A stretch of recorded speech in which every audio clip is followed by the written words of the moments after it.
Good morning. आप देख रहे हैं रोगों से जंग स्वामी रामदेव के संग। लेकिन इस बीच कैसी आवाजें आ रही हैं? किसके फोन में ये नोटिफिकेशंस आ रहे भाई? देख रहे हैं ना आप? मोबाइल के नोटिफिकेशन की आवाज हमें कैसे अलर्ट कर देती है, कैसे अपनी तरफ खींच लेती है। जेब में रखा हो फोन या मैसेज टोन बजी नहीं कि सबसे पहले जो ख्याल है वो फोन की तरफ जाता है। कहां है भाई फोन? और देखने के लिए एक सेकंड का भी लोग इंतजार नहीं कर पाते। वैसे आपको पता है हमारा शरीर भी वक्त वक्त पर इसी तरह के नोटिफिकेशन हमें भेजता रहता है। हुसैन, किस तरह की नोटिफिकेशंस? ईशा, बीमारियों वाले नोटिफिकेशन, जैसे स्किन की एलर्जी, कमजोरी, तेज सांसें अगर चलने लगी, वो भी एक तरह का नोटिफिकेशन है। लेकिन शरीर के इन अलार्मिंग अलर्ट्स पर कोई ध्यान नहीं देता है। तभी तो बीमारियों की गिरफ्त में आ जाते हैं और पता तब चलता है जब मामला बहुत सीरियस हो चुका होता है। और अब जैसे लेटेंट ऑटो इम्यून डायबिटीज को ही ले लीजिए। इस बीमारी के अलर्ट्स बॉडी हमें देती तो है, लेकिन लोग या तो इसे समझ नहीं पाते या फिर समझ के भी नजरअंदाज कर देते हैं, और नतीजा ये होता है कि खतरनाक बीमारी के गिरफ्त में आ जाते हैं। अब देखिए हुसैन, डायबिटीज टाइप 1 और टाइप 2 का तो पता है, लेकिन ये शुगर की कौन सी नई कैटेगरी अब है? देखिए अमित, इसे हेल्थ एक्सपर्ट्स टाइप 1.5 बता रहे हैं। अमेरिकन डायबिटीज एसोसिएशन और यूरोपियन हेल्थ एजेंसी के मुताबिक इसके शुरुआती जो लक्षण हैं वो कुछ टाइप 2 डायबिटीज की तरह ही होते हैं, और मरीज को दवाएं भी टाइप 2 के हिसाब से ही दी जाती हैं। लेकिन बाद में कंडीशन बिगड़ने पर डीप डायग्नोसिस करवाना होता है और तब असली बीमारी पकड़ में आती है। इसलिए इसे मिस डायग्नोसिस डिजीज भी कहते हैं।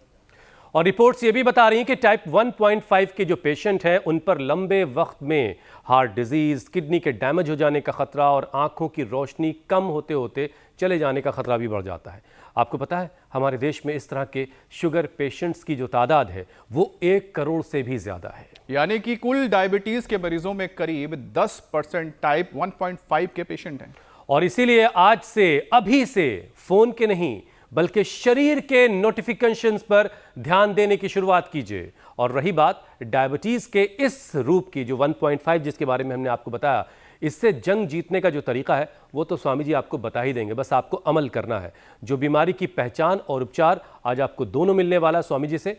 तो स्वामी जी हमारे साथ जुड़ ही गए हैं। स्वामी जी प्रणाम। प्रणाम प्रणाम स्वामी बहुत जी। बहुत स्वागत है। एक नई चीज आ गई 1.5। बहुत प्रणाम। और देखो मैं ही नहीं जुड़ गया हूँ, आप जिन कॉम्प्लिकेशंस की बात कर रहे थे, प्रणाम मेरे भाई, उनसे जुड़े हुए रोगियों को ठीक करके बैठा हूँ। क्या जो मेरे बाएं तरफ मंडू का आसन कर रहे हैं मेरे साथ साथ चंद्रकांत भाई, ये गुजरात के हैं। 30 यूनिट इंसुलिन लेनी पड़ रही थी। 3 साल पहले की बात है। इनके जो बालक हैं, इनके सुपुत्र डॉक्टर अमित खुद MBBS MD डॉक्टर है और बहुत बड़ा खुद का हॉस्पिटल है। इनके बालक डॉक्टर अमित प्रजापति कहते, पापा आपकी इंसुलिन छूट गई 30 यूनिट, और शुगर के साथ BP भी कितने दिनों से था? BP इतने साल से। कितने साल से?